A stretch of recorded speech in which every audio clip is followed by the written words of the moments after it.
much like people see my wheelchair, but that's not the case. My wheelchair isn't an anchor that holds me down, but it's a vessel that I can get around in, and it's a tool that I use to be like everyone else, if not better.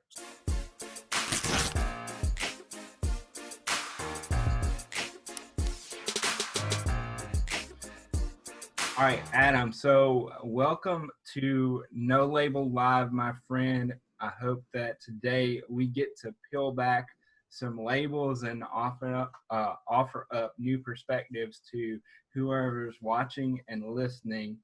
I agree. Yes, sir. So I want to ask you this to kind of get us started, and that's, what does the audience need to know about Adam Lucio? That I'm a trailblazer in my community. I'm especially in the adaptive and wheelchair community. I'm doing everything in my part and everything that I can physically to make sure that we're breaking barriers and stereotypes and stigmas of the adaptive and disabled community. Because again, most of us are viewed as handicapped or needing help, and when it's much more deeper than that, and we're much more that as a community, and I feel like the world needs to see that. So that's my movement, and I'm kind of showing everybody that they can adapt over whatever obstacle or adversities that they may encounter, and they can achieve anything that they want to. So that's my whole deal, is adapt and achieve, and I want everybody to know that if they know me, that they also can do anything that they want. So people won't be able to tell if they're listening or watching that you actually do have a disability. So how did Right. that happen in your life, and what's the story about how you became what you like to say a disabled leader or a wheelchair leader? Right. So I was in a car accident when I was 5 months old. Drunk driver ran the stop sign and struck my family's vehicle, and we were rolled over and ejected from the car seat, or I was ejected from my car seat, and I was airlifted to Houston, spent some months in the hospital there with some internal bleeding. But I spent a lot of my early infant years in the hospital and seeing doctors. My expectancy for any kind of mobility was very low. They expected for me to stay in a vegetative state, maybe paralyzed from the chest down. But obviously, I was very blessed with the alternative, and I'm not as bad right now. Uh, it's an L1 incomplete, so it's not a full complete paralysis, because I do have some sensation I can feel from my knees up, but my muscle development is very low, and my legs can't withstand any kind of weight. So um, anything from my knees below, I can't feel, and I don't have very much muscle mass. Hey man, I don't have a spinal cord injury, but I can relate to that. Yeah, man. With Again, cerebral palsy. everybody's injury is different. Nobody, kind of like snowflakes, nobody's going to be exactly the same. And I know somebody who has maybe the same classification as myself, but we're completely different, and it's not one's the same. Everybody has a different uh, feel limits of sensation. Everybody has different capabilities and movements of balance.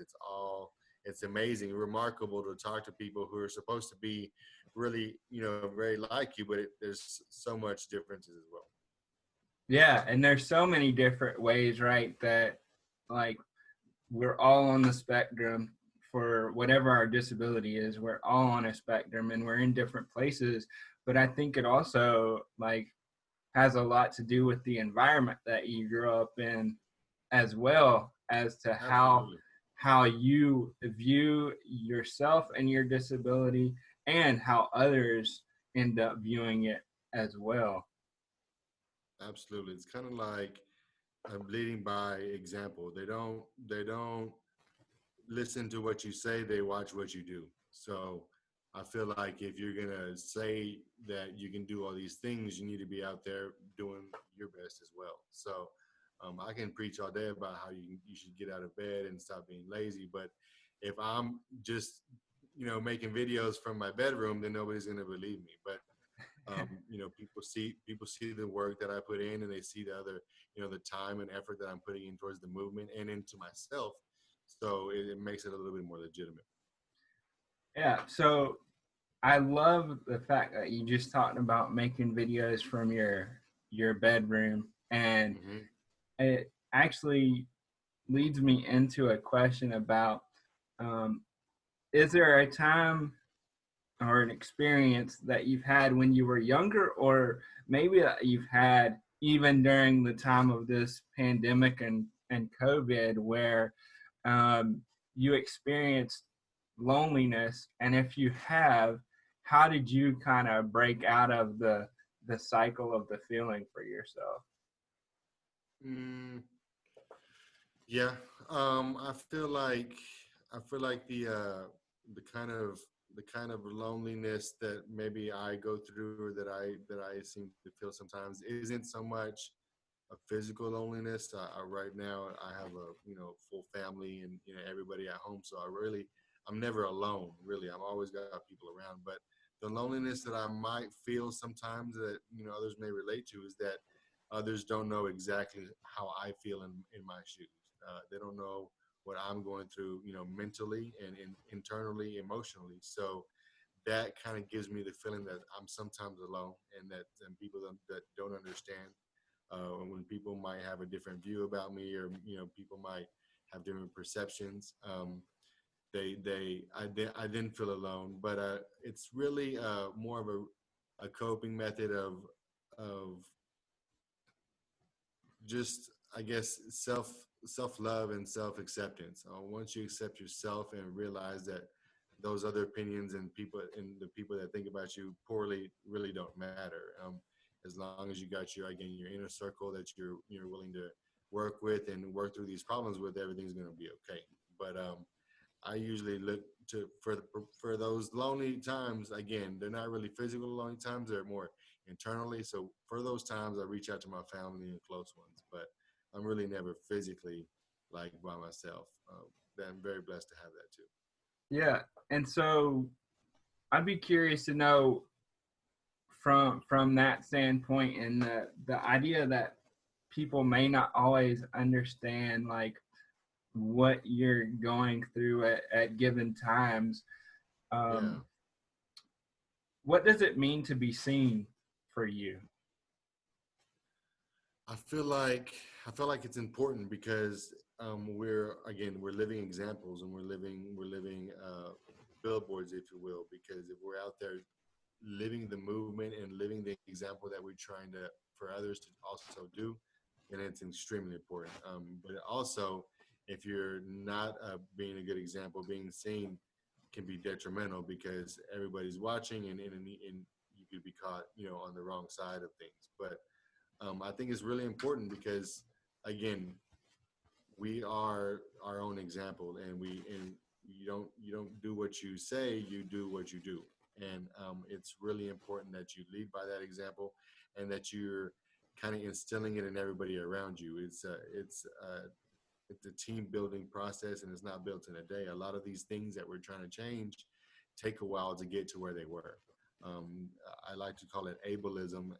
The ADA is 30 years old. I'm 30 years old. So I'm as old as the ADA. And it took this long to get all these little rules that we have now, and it's still not enough. So how long do you think it will be to implement all the ones that we still need? So I feel like it's just right. So I feel like it's a timeful it's a timeless process, but it has to be started somewhere. So why not begin the initiative now?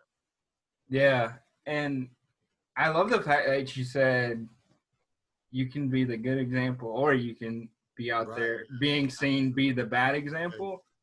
Yes. And I've always felt like an internal obligation when I'm out in public that I represent all people with disabilities in the moment when I'm interacting with people. And Absolutely. I feel like I'm an immediate representation, and much more so that with the wheelchair, because it's so visible. You know what I mean? I can't hide that when I go into a room. It's a part of me, and it sticks out like a sore thumb. So I could either use that to my advantage or to my disadvantage. And if it's to my disadvantage by not utilizing that opportunity, and to my advantage, well, everybody's staring at me already. Well, why not use that platform that I have as an extra leverage to get my point across? Yeah. You touched on ableism a little bit. Can you dive into that from your perspective if there's people that really don't understand what that is? It's just it's the sense of being recognized but not really recognized. We know that y'all know we're around.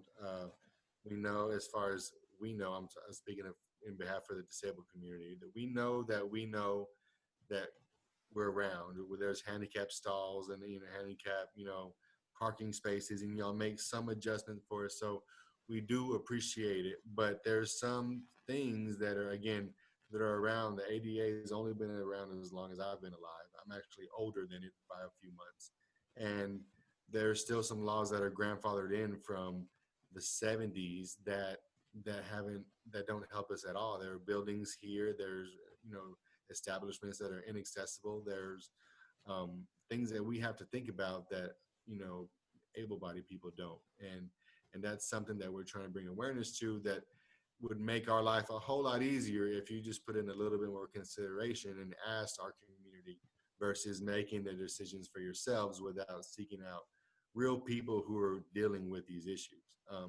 It makes no sense for an able-bodied person to tell you what a handicap stall should look like, or what y'all aren't the guys that are using it the way we use it. I'm saying there's jobs all the time that are not given to the disabled community or their wheelchair community because we look unfit for the job, and it has nothing to do with our experience or our background or what we're capable to do mentally in our chair, but because of our wheelchair, we automatically might not get the interview. We're looked at differently because, man, what is this guy? You know what I mean? Like, who is this guy pulling up to my job trying to run the business? People don't look at us the same, unfortunately, and it's just the misconception that we need extra help, and that's not always true. So I haven't thought about this in a minute, but as you were talking, I was thinking about the accessible features and how you were talking about why not have people that use it on a regular basis be the ones that help you design it. And I was thinking about money, right? Because most things, when it comes to accessibility, everybody thinks that it's really expensive. And Right. my brain was saying, yeah, if you just use people with disabilities as your consultants on designing it, chances are you'd save money because we figured out ways to adapt to make it like more user friendly and cheaper. Right, exactly, and a lot, but they don't know that, and it's just that's ableism. That's really what it is, and it's just maybe the awareness of turning on some light bulbs in some people's heads that this is going on under their nose, and they have no idea that it's even happening, and it doesn't happen, and they don't know until, unfortunately, something happens to them or somebody that they know where they're put in a circumstance where they see those differences and those troubles that we have to go through. But until they're in our shoes and in our chairs, in our Rojo cushions, they have no idea what we're going through. Oh man, you're going deep, dropping words like Rojo cushions.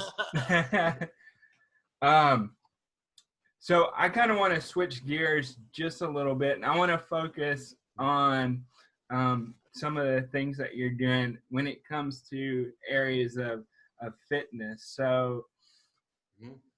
back when you were in college, you played wheelchair basketball Yes, sir. for your college. Am I correct? Well, yeah. So what happened? I was recruited by Oklahoma State. I actually played wheelchair tennis all through junior high and high school, and I was actually playing against able-bodied kids. I didn't play against any wheelchair kids until I competed at the collegiate level. But I was playing wheelchair tennis, but I always had a love for basketball, and there was an opportunity for me to play for a team in Dallas, about 5 hours away from me, and my parents were Fortunate enough to be able to take me back and forth to practices, to games, and tournaments and stuff like that. So from that, I was recruited to Oklahoma State, and I played there for a couple seasons. And then the program actually lost its funding, so we didn't get to. I didn't get to finish, and I didn't have the money to stay out of state playing ball out there. So I had to move back and work. But luckily, with my tennis background that I had, I came back and I started coaching, and I just kind of took it from there. And during your experience, whether it's your coaching or being the athlete playing in the field, what do you think sports does to teach us about life, whether we have a disability or we're an able-bodied person? I think it's I think there's so many life lessons you can learn in sports. Sports is a huge um, outlet and venue for so many people that need those kind of avenues of release and kind of just relaxation within themselves. It sounds crazy because we're out there, doing extreme stuff, but it is really relaxing to play, and that's kind of the most relaxed I am because that's all I'm thinking about, and my mind is kind of nowhere else. That's I'm in total completely in the moment and I'm competing. So I think as any real athlete or real competitor knows exactly what I'm talking about. You just zoned in. But um, to answer your question, I feel like there's so many life lessons within teamwork, within consistency, responsibility. Listening to your peers, to your coaches and mentors that are applicable to everyday life. That I feel like the, the the metaphors are endless. I can pick up on any sport and think of how it's relatable to life. It's just the teamwork again, and family of in building of constantly working towards a goal and then in reaching it. There's no better feeling. And when you coach now, are you coaching kids? Are you coaching adults? And are they people that when you start coaching them, is this the first time that they've ever participated in a sport or participated in Right. tennis? Right. No, yeah. So I coach tennis and I coach a high intensity interval training class for able bodies. I do have some wheelchair athletes, but the majority of my clients and people that I coach and customers are all able bodied. But yeah, I coach people of all ages from 4 to probably 74. I have my oldest client 74, and she's a beast. So she's up and running, and she's doing all kinds of stuff at her age, and it's very inspiring to see. And then I have middle-aged ladies who are in their own tennis leagues. I have young kids who are barely starting to play. I have a huge variety of everybody that I work with. Funny question, funny I guess story that I have is I remember the beginning of my tennis coaching career, like people wouldn't really know that I was in a chair. So I was scheduling lessons over the phone and telling them to come and meet me at the court. And they'd pull up and they'd see my chair and they're kind of like looking around like, is this right? Is this the right guy? So it's funny. It was really nerve wracking for me because I had no idea what was going to happen. It was unfortunately there's some people that are really receptive and some people that weren't. But I had people walk out and dads are like, you know what, you're not going to coach my son. What do what do you have to teach my son? You can't even shuffle around the court yourself. But again, they had no idea, and that was just kind of I guess the lack of knowledge and not ignorance, but the lack of exposure that they've seen. And again, that's why I'm out here. So, but now I had here recently, I had a client come in from an hour away just to come and get lessons. Mm. And I was nervous. I was like, man, they're coming in an hour and that this is going to be scary because they're going to be really upset if they drove an hour and they're upset to see me, in the chair. So I'm going to have to make it a really good lesson. I'm thinking personally. So as I'm talking to them and I'm getting to know them better, she was kind of talking to me and she's like, yeah, so yeah, we think your videos are hilarious and da da da. So they had already known who I was and actually who they were scheduling with, knowing I was in a wheelchair and willingly drove an hour, to be in I guess, within my lesson. So that was really rewarding to me to know that they knew, the background and what I was going through. and without kind of anything, they kind of trusted in me. So they drove out there anyway. So that felt great. Yeah, that's awesome. I think it's so interesting. When I first started going to the gym, I went for like a 3-year process. And it just so happens that there was a trainer there that had cerebral palsy. And Uh, I was like, hey, if there's anybody that I want to learn from, I want to learn from this guy because he's probably had to make similar adaptations to what I'll have to right. make. But when I went to go schedule, they're like, oh, he's all booked out. He was the most booked trainer. And here's what I think creates that. I think it's the openness to be able to communicate with anyone and be able to adapt.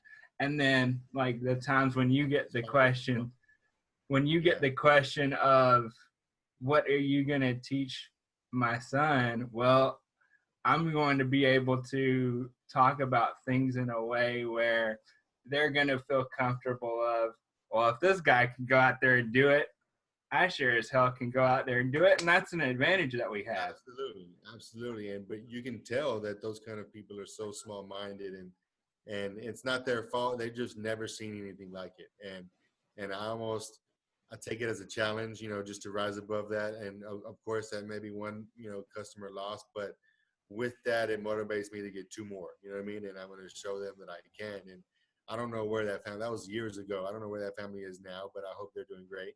But I mean, I hope that they've also seen the progress that I've made and with the clients that I've had, not only myself, but the people that I work with, because I feel like that not only I have improved, but they have too, because their skills are also increasing with the work and drills that I put them in, and hard work pays off regardless of who's instilling it and who's putting it out. Absolutely. You made a post the other day where it was a split picture, and one was you were talking about mopping floors at a Yeah, gym, and then you were yeah. talking about being on stages X number of years later. So, Hmm. what has that journey been like, and how have you been able to find your voice during that time? I always had my voice. I had it the whole time, and I knew I had it, and that was the one thing that was the most ensuring about it all, because I knew that potential was inside me. It's just the matter of exposure, of being seen, like I said earlier, and the matter of putting in the work and the grind to get yourself out there. And it's not easy. There's no real overnight success. I think that's a myth, but there's it's just a lot of work and a lot of consistency. And if you want to get more, the time's going to pass anyways. And you can look at something like, oh, you can look at a goal and think it's too far away, but those years are still going to pass, and whether you're closer to not is up to you, or closer to that goal or not is up to you. So I feel like it's a mindset thing, man. And I feel like um, I didn't have any doubt in my mind that was in me. It was just the fact that if I was going to get the opportunity to show it to everyone else. But we're living in an age like no other, with all these platforms that we have, with the phones, the computers, and live streams that we have now, especially during this pandemic. We're getting exposure that nobody's ever been able to get. So I feel like these are all tools that I can use to my advantage, and that I'm going to do my best at. So even if I get 2-3 views of video, I'm going to put them out there, man, because that's the best exposure that I can. And I'm just putting my message out there until somebody um, who can actually use it for its help sees it and provide them some value. Yeah, I'm curious, what was it like the very first time you stepped out in public to tell your message? It was very overwhelming. I felt what's the word? I guess the first time I spoke was on a panel, and there was like the 3-4 different other speakers, and I felt like they were much more qualified to be speaking, because they were doctors and they had all had degrees, and their own experience in their fields of professions.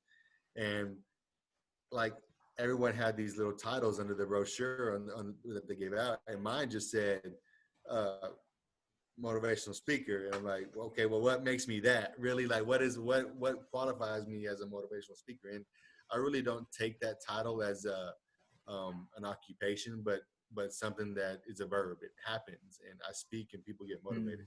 I don't take it something that I call myself a speaker, but that's what happens. It's a complete reaction to what I do. But it was I felt very underqualified to be there because those guys were so, again, um, their titles were so out there and big. But I realized that what I brought was experience. They might have brought 30 years worth of schooling and all these, work, but I have 30 years worth of experience and wheelchair life that nobody else can really relate to. And that's gold. And I feel like I can use that to my advantage because there are other people that need to learn those lessons um, that I've learned within 30 years, and I can teach them fairly quickly. So if I can maybe help them and maybe not have to go through all that, it's all the value to me. I love that you said it's a it's a verb, it's an action. Yeah, it's a complete reaction to what I do. So I'm not a motivational. Sorry, let me re-say that so it sounds good. So I'm not a motivational speaker, but people get motivated when I speak. It's a complete reaction to what I do. So it's a verb. It's a complete reaction. Because I talked about how on the spectrum of expectations for people with disabilities, when it comes to employment, I see two very common paths. You're either told that you need to go be a motivational speaker, or you're told that you're going to go work at grocery store, or you're going to go be a custodian. The door greeter, yeah. Yeah, or you're going to be, yeah. So I get that all the time. You're so inspirational. Man, I'm not going to get my own food and getting back inside my truck is not inspirational. That's just doing what you guys do. But I do see where it might be inspirational as far as the mindset of not letting it get to us every day, because how you do it and the attitude in which you do it is everything. So I can see that being inspirational, but it's not the action of me being in my chair that's inspirational. It's the attitude of it. So if you're being told right now that you should be a motivational speaker and you're somebody with a disability, especially I want to speak to the young kids, I want you to think about what Adam has said here and actually ask yourself, when I speak, do I motivate people to do things? You don't need to take on the label just because it's what you've been told by everyone. I think that's a very practical thing to ask about.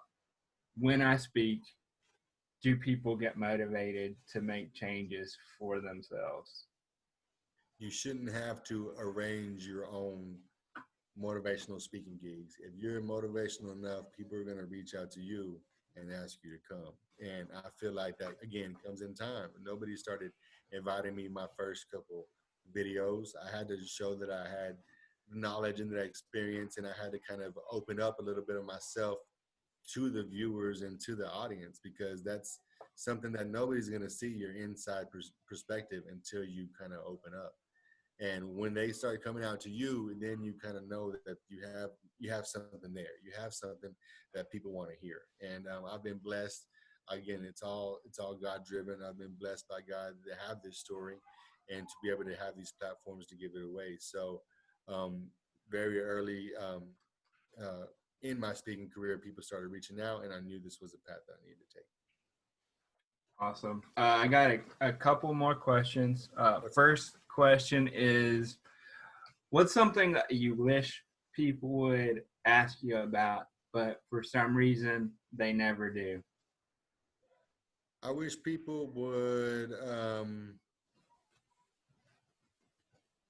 That's a good question. I wish people would ask about the help that we really wanted. there's a couple of TikToks that I have out there that joke around about, getting help and getting assistance around here and there, getting around. And if you kind of talk to your wheelchair, your adaptive friends, and let them ask them what their limitations are and what they actually want help with, they'll tell you.